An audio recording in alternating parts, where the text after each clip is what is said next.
Love can be a dangerous game of obsession, betrayal, and unexpected twists. Imagine pursuing someone for years, giving up everything your family, your pride, your entire world, only to discover that the person you've been chasing is nothing like the dream you've created.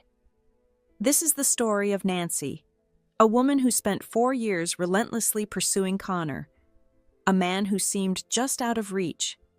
She fought through his rejections, stood by him during a devastating accident, and even defied her own family to marry him. But what happens when the perfect love story turns into a nightmare of manipulation and deceit?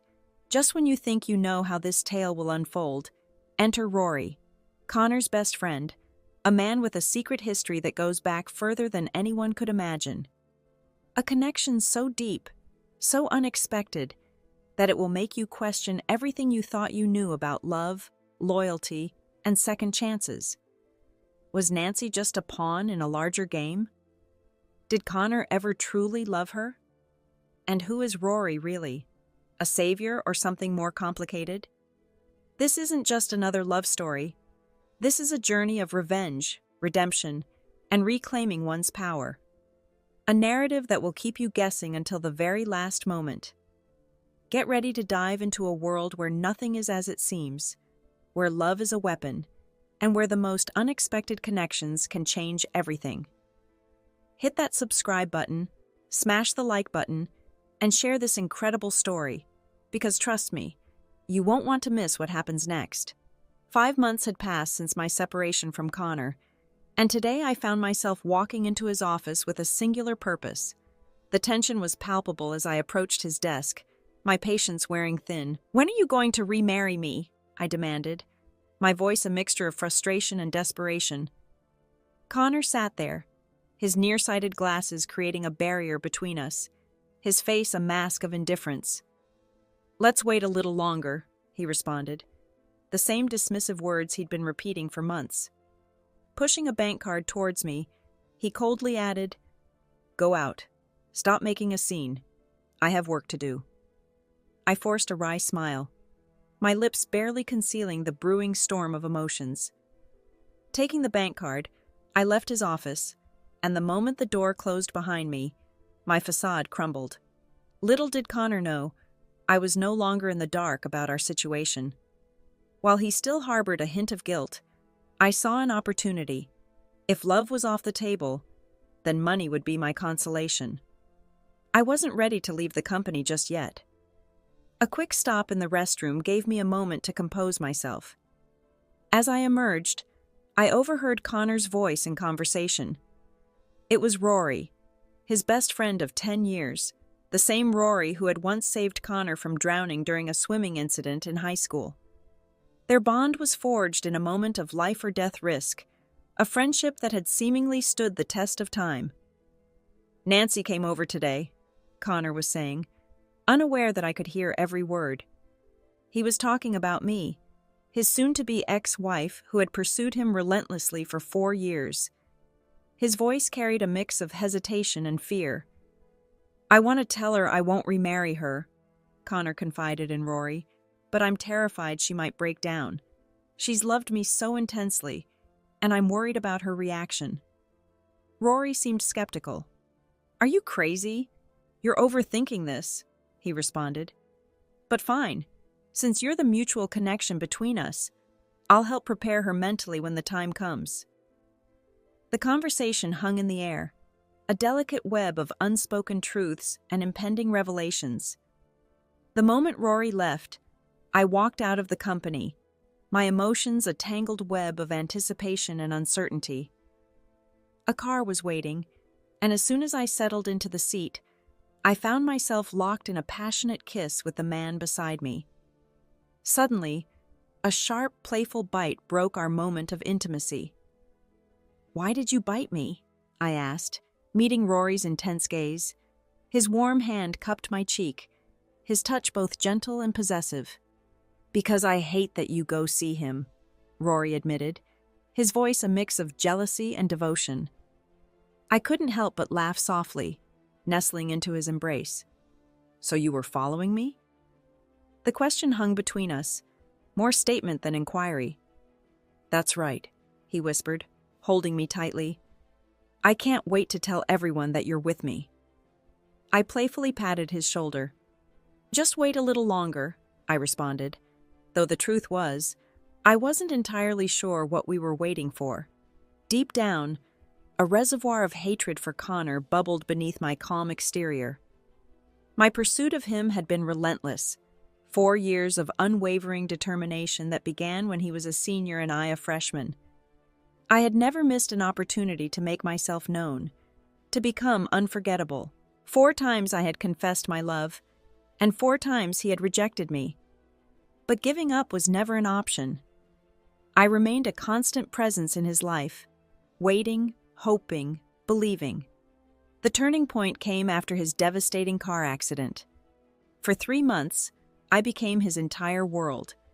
I stayed by his hospital bed, treating his pain as my own, doing everything humanly possible to bring him comfort and happiness. My dedication seemed to finally break through his emotional barriers. On the day of his hospital discharge, he proposed. My tears of joy knew no bounds. I agreed without hesitation, even defying my parents to secretly obtain our marriage certificate. The cost of my devotion was complete isolation from my family, a sacrifice I willingly made. Now, looking back, I've come to a painful realization. Emotions can be a treacherous path. In his process of self-destruction, he had systematically dismantled my entire world. I had given him everything, my love, my future, my family, only to be deceived even in our divorce. The next morning, I awoke to find our encounter had become a viral sensation.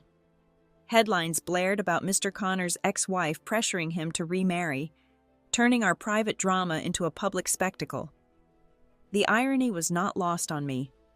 Just as I was about to drift back to sleep, an urgent knock interrupted my thoughts. Peering through the peephole, I saw a woman standing outside, tall, curvaceous, with cascading brown curls that were nothing like my own style. Memories flooded back to a moment that had shattered my world. 2 months after Connor's promise, I had visited him in a private room. Through a partially open door, I witnessed a scene that would forever be etched in my memory. Connor, with a woman sitting playfully on his lap. His words cut through me like a knife when he whispered, "I'm just tricking her into a quick divorce." In that moment, my heart felt like it had been ripped from my chest. No blood was visible, but the pain was excruciating.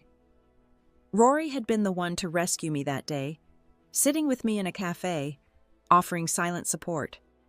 It was then that Rory first confessed his love for me. "I've loved you since the moment I first saw you," he had said. Love? The concept seemed absurd to me. I couldn't help but laugh bitterly. "If you truly love me," I had challenged, "we'll get married tomorrow. I want to expose love for the cheap, meaningless thing it really is." Now this woman was banging on my door, demanding entry. I quickly messaged Connor. "A beautiful woman is coming to your house." When I opened the door, she swept in without invitation, her disdain palpable. "I'm Felicia," she announced, "Connor's girlfriend." She sat on my sofa as if she owned the place, her presence both aggressive and calculated.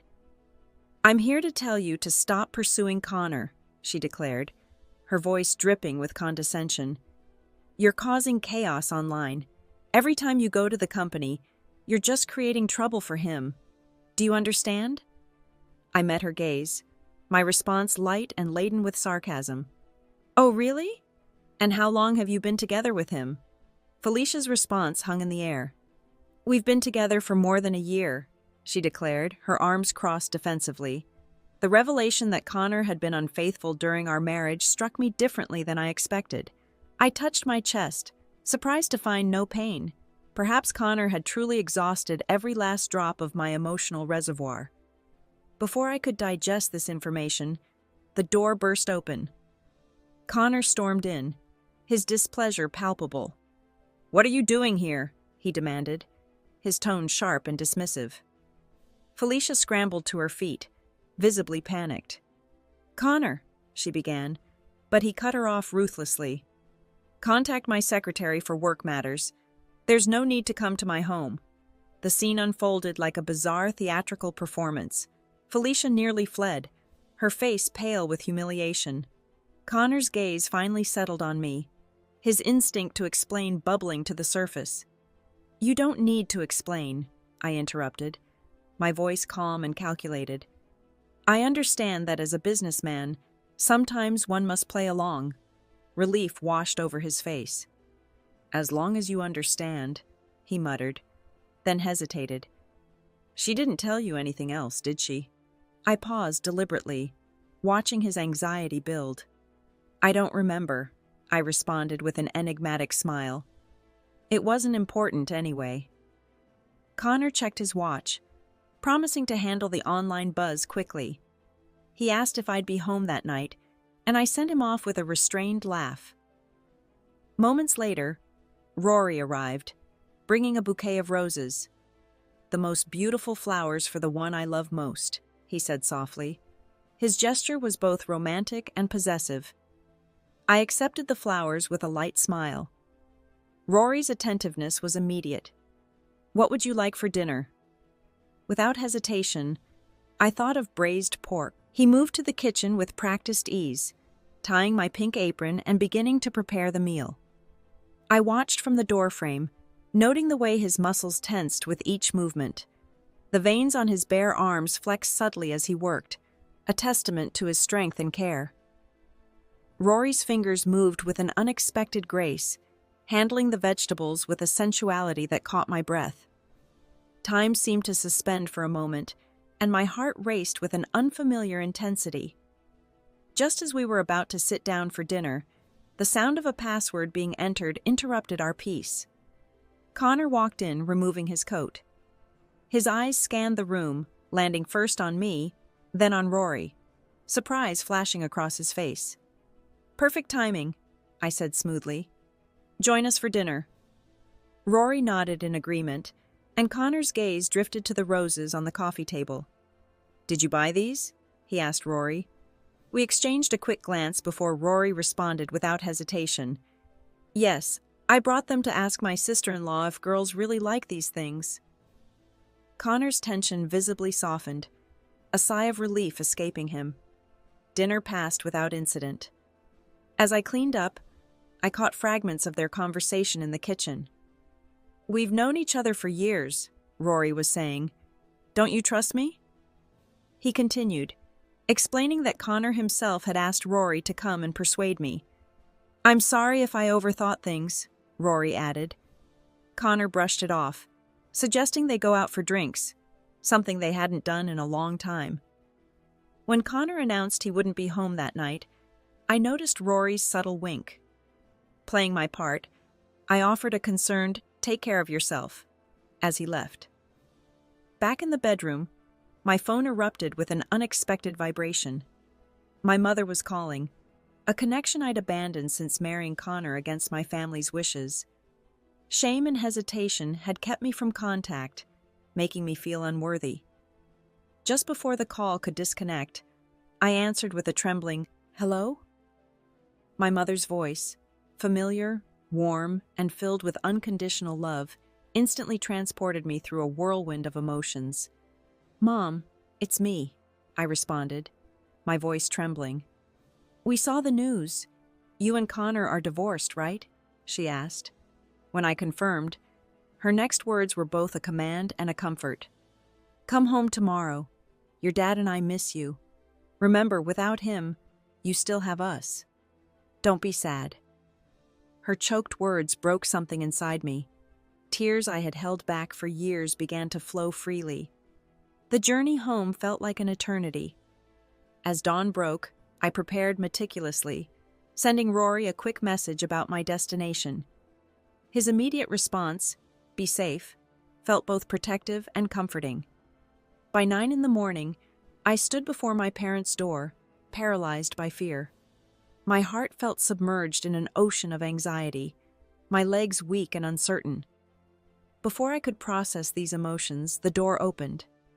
My mother's embrace was immediate and overwhelming. "You ungrateful child," she cried, How could you be so heartless? Not calling for years? Would you never come home again? Her tears fell on my clothes, each droplet a testament to years of unspoken pain and love. I'm sorry, I sobbed. It's all my fault. In that moment, I wanted to release every unspoken grief, every hidden sorrow. My father's gentle intervention brought calm. All right, our daughter is home. That's what matters. Throughout the day, my parents carefully avoided mentioning Connor, their protection evident in every gesture. As evening descended, my mother's cautious question emerged. Do you still want to get back together with him? My response was unequivocal. No. Her soft sigh spoke volumes. Whatever you decide, we'll support you. Just don't stay away again. In the soft light, I saw them differently. The wrinkles at their eyes, the silver threading their hair. They weren't just parents anymore, but vulnerable humans who had loved me unconditionally. Kneeling, I wept. I'm sorry, I whispered, understanding now what I had never comprehended before. Parents sacrifice everything, while children chase illusory freedoms. Once I thought love was my entire world. Now I realized my parents were my entire world. Years after my divorce, I found myself back in my childhood bedroom. Everything was meticulously preserved, each corner as pristine as the day I'd left. The room felt like a time capsule of memories. That night, Connor's drunken call pierced the silence. His voice, mingled with background noise, instantly transported me to our past. I had always been protective when he drank, insisting he call me if he needed help, a habit that seemingly persisted even after our divorce.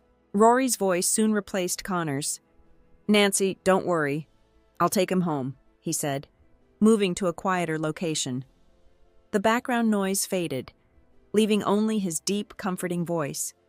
Have you missed me? He asked softly. A sudden commotion interrupted us. Connor has fallen, Rory explained. I'll take him home first. The next day, while taking out the trash, I discovered Rory waiting downstairs. His presence was unexpected, his gaze both sincere and vulnerable. Connor, did I disturb you? He asked cautiously, his uncertainty breaking my heart. Without hesitation, Rory embraced me. I missed you too much, he whispered. I just wanted to see you. I'll leave soon.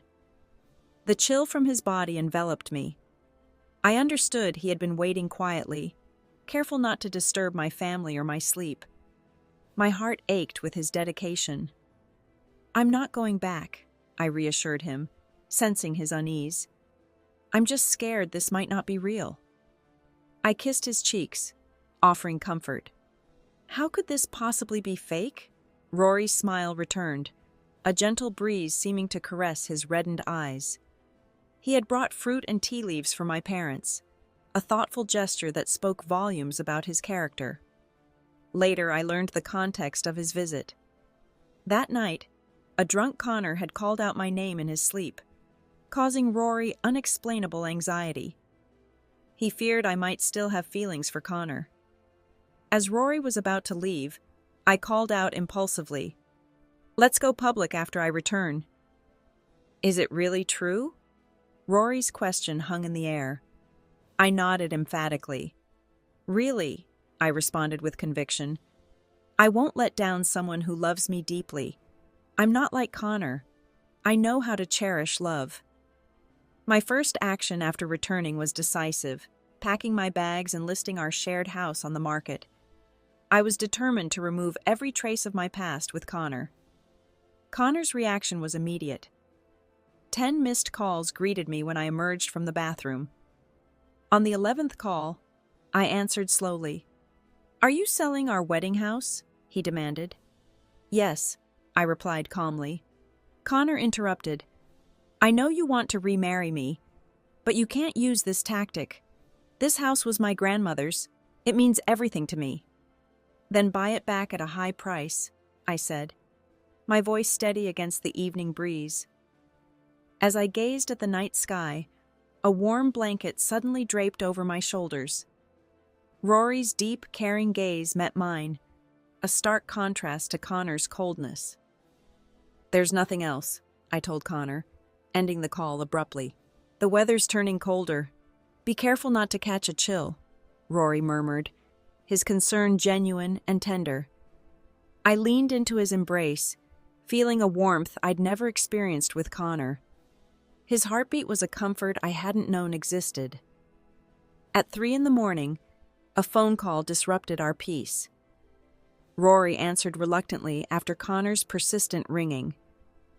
"Connor wants to know where I've gone," Rory explained, squeezing my hand. Connor claimed to be worried about my potential drastic measures. Suddenly irritated, I snatched the phone. "Connor, you're overthinking it. I won't die. Certainly not because of you." The cold moonlight seemed to fracture my face, highlighting the emotional complexity of the moment. Silence stretched across the phone line. I thought Connor would understand after that night. But the next day, he appeared unexpectedly as I was heading downstairs. Connor's grip on my wrist was unexpected and forceful. "How can you live in Rory's house?" he demanded, his tone flat and judgmental. "He's still a man, no matter how good your relationship is." I stared at him, bewildered by his audacity. "I won't go back. Never," I declared, shaking off his hand with cold determination. Connor seemed to deflate, sighing dramatically. "You heard my conversation with Rory yesterday," he said, as if that explained everything. He pulled out a cigarette, taking a deliberately slow drag and exhaling a perfect smoke ring. "If I didn't know Rory so well, I'd almost suspect you two are together," he mused. "What if I did end up with him?" I challenged, my sarcasm barely contained. "Impossible," Connor declared, crushing the cigarette beneath his foot. Before I could respond, his phone vibrated. A quick call from his secretary interrupted our confrontation. "There's a problem at the company," he announced. "I'll buy back the wedding house. You can move back anytime." And just like that, he was gone. The paparazzi worked their magic quickly. By nightfall, we were trending with a headline: "Mr. Connor and ex-wife's countdown to remarriage." I was furious, ready to throw my phone.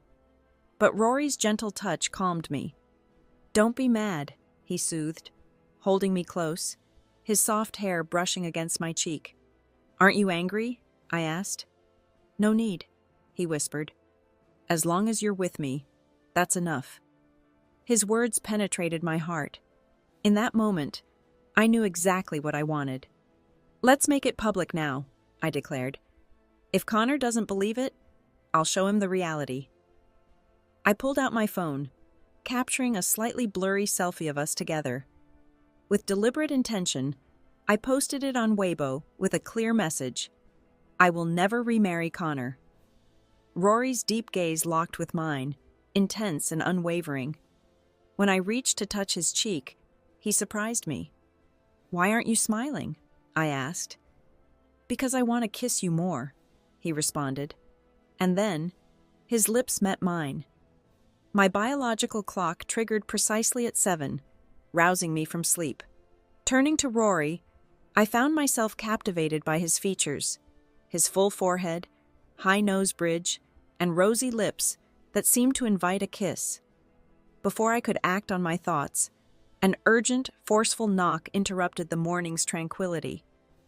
Puzzled and slightly irritated, I wrapped myself in a bathrobe and walked barefoot to the door. "Who is it?" The words died in my throat as I realized Connor was standing outside. "Which man is he?" Connor roared, his anger erupting like a sudden storm. He attempted to barge into the room, but I instinctively grabbed his arm. The disbelief in his eyes was palpable, turning instantly red with emotion. "Are you protecting him?" he asked, his voice a hoarse whisper of betrayal. "We're divorced," I retorted firmly. "A divorce certificate is real. Who cares about fake or real? Being with someone is my freedom."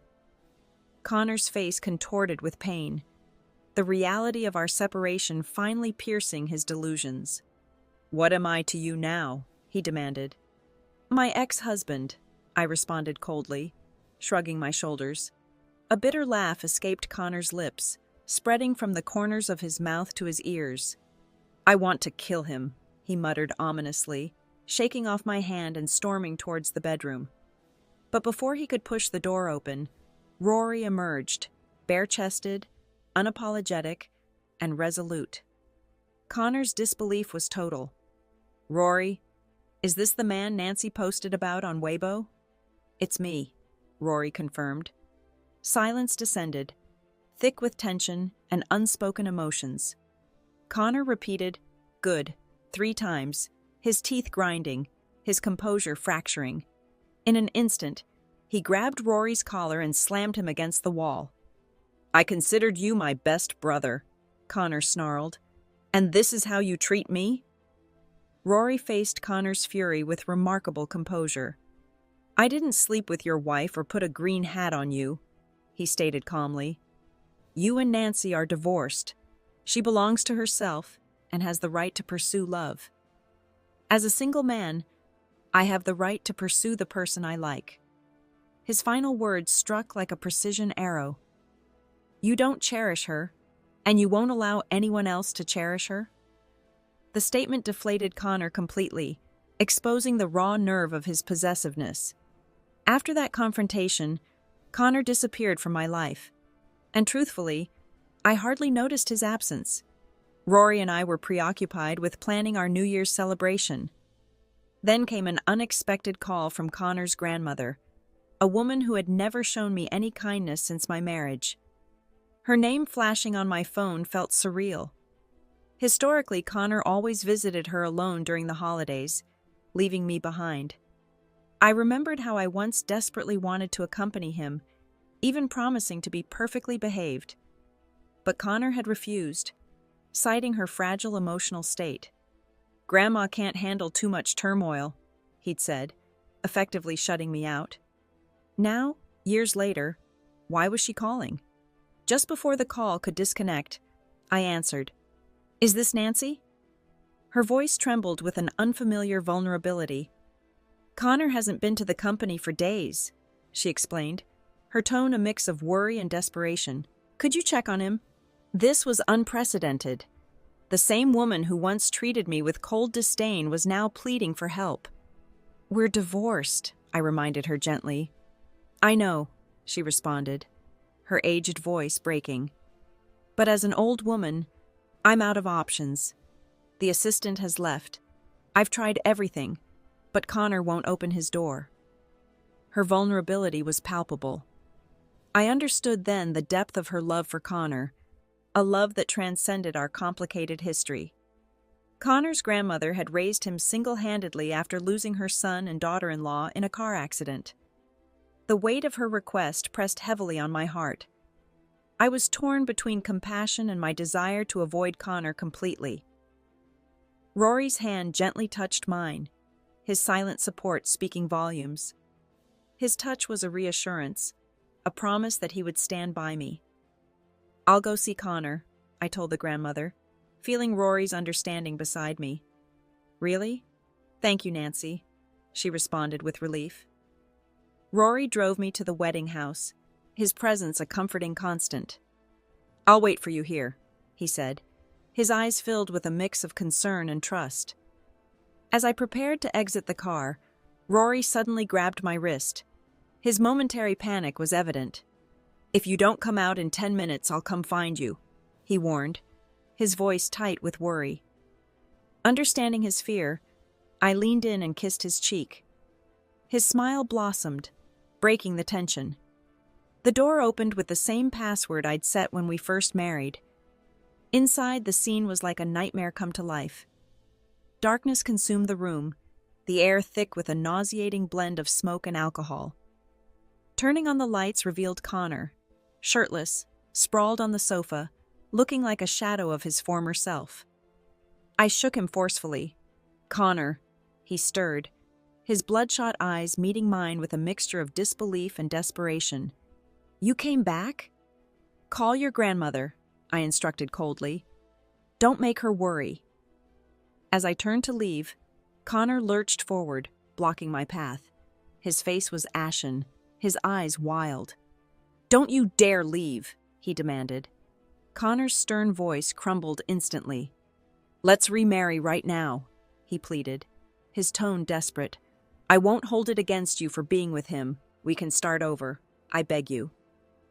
Tears streamed down his face, falling like unrestrained pearls. But all I felt was a bitter amusement. "You want to remarry me now just because I'm with your brother?" I said sarcastically. "You're simply unwilling to accept it." As I tried to walk away, Connor grabbed my arm. "Not out of reluctance," he insisted, "but because I like you." I looked at him indifferently. "Is that so? But I can't remarry you. I'm married to Rory. Remarrying you would be bigamy." I shook off his hand and walked out, finding Rory waiting at the door. He didn't ask about what happened inside. Instead, he simply held my hand tightly. "I know where we're spending New Year's Day," Rory said with a gentle smile. "Where?" I asked, stunned. "Come home with me." My hesitation was immediate. "This is too sudden, isn't it?" "No," he responded. "They've known about our marriage for a long time. Now it's time to take you home." I confessed my fear, and Rory's reassurance was instant. "Don't be afraid. I'm here." We walked together, the setting sun casting our intertwined shadows, a symbol of our connection. Our marriage had been spontaneous, born from a moment of defiance. When Rory first confessed his love, I didn't believe him. Anger and resentment fueled my response. "If you love me," I had challenged, "come get a marriage certificate tomorrow." To my surprise, he agreed without hesitation, taking me to the Civil Affairs Bureau early the next morning. After that, I blocked Connor's attempts to contact me. I wanted no more connections to my past. On New Year's Day, I went home with Rory, but insecurity gnawed at me. As a woman in a second marriage, I feared others might judge Rory. A profound sense of unworthiness settled in my heart. Rory could see right through my worries. He gently lifted my chin, making me look directly at him. His words were soft but powerful. "Nancy, you're the only one I want. No one else matters." I felt tears welling up in my eyes and nodded. "As long as I can be happy, nothing else counts," I whispered. Rory continued, "You deserve happiness, no matter what challenges you faced." His parents were incredibly welcoming. Just like Rory said, they were open-minded and seemed to genuinely like me. The dinner table was filled with my favorite dishes, and his mother kept adding more to my plate. The warmth of the family made me realize how much Rory had done to make this moment possible. Outside, heavy snowflakes danced through the air, quickly covering the ground in a white blanket. "It's not safe to travel in this weather," Rory's mother said. "You should stay the night." I agreed. Walking into Rory's childhood bedroom, I was immediately struck by the walls covered in detailed car models and colorful Rubik's cubes. But something else caught my eye, a photo on his desk. It was an old elementary school class picture. And then I saw something incredible, myself in that photo. Holding the picture, I examined it closely. Just then, Rory entered the room and saw what I was looking at. "You finally found out," he said quietly. Confused, I asked, "What do you mean?" Rory sat beside me and pointed to a boy in the front row, wearing black-framed glasses. "This was me," he said. "I used to go by Riley." Memories came flooding back. Years ago, when my family moved because of my parents' work, Riley was the first person I met at my new school. He was small, thin, always wearing glasses, the kind of kid often targeted by bullies. One day, I saw Riley cornered near the school gate. Without hesitation, I ran to find school security and helped him escape those troublemakers. Riley was crying, his school uniform dirty and torn. I remembered telling him bluntly, "Crying won't help. If you can fight, fight. If you can't, run." Shortly after that incident, Riley transferred schools. Now, looking at Rory, the man who was once that vulnerable boy, I studied him carefully, trying to connect the dots of this unexpected revelation. The scene seems to involve a conversation about identity and past changes. Rory addresses Nancy about a previous name change and her lack of glasses, which he attributes to myopia surgery. There's an intimate and emotional moment where Rory confesses his love for Nancy, describing a moment when he first saw her as being like an angel coming to me. The passage has a poignant tone, with Rory expressing unconditional love, saying he will always love Nancy even if she doesn't love him back. Nancy responds by reciprocating his feelings, suggesting they will spend many seasons together, which she interprets as a form of love. The writing style suggests this is a translation from another language, possibly Chinese or another Asian language, given the slightly poetic and metaphorical language used to describe emotional experiences. As the snow continued to fall outside Rory's childhood bedroom, Nancy realized that life had come full circle in the most extraordinary way. The boy she once protected years ago had become the man who would ultimately save her from a life of emotional imprisonment. Her journey with Connor wasn't just a story of unrequited love or manipulation, it was a profound lesson about true connection, healing, and finding strength in the most unexpected places. Rory, once the vulnerable Riley she had protected in school, had been watching over her all along. Their connection wasn't just coincidental, it was almost destined. When Rory said, "You deserve happiness, no matter what challenges you faced," Nancy understood that love isn't about chasing someone who doesn't want you.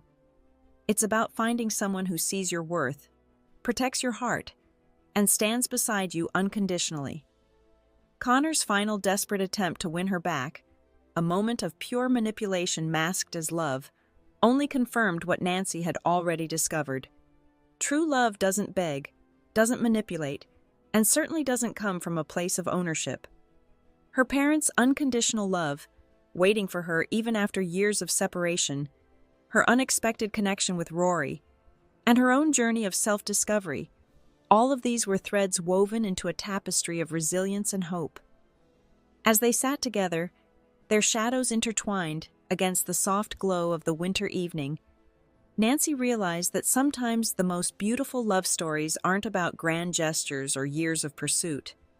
Sometimes they're about finding someone who simply chooses you every single day.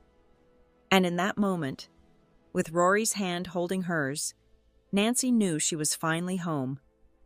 This is a story of transformation, a reminder that our past doesn't define us, that love can heal, and that sometimes the person meant for you has been right there all along, waiting patiently in the wings.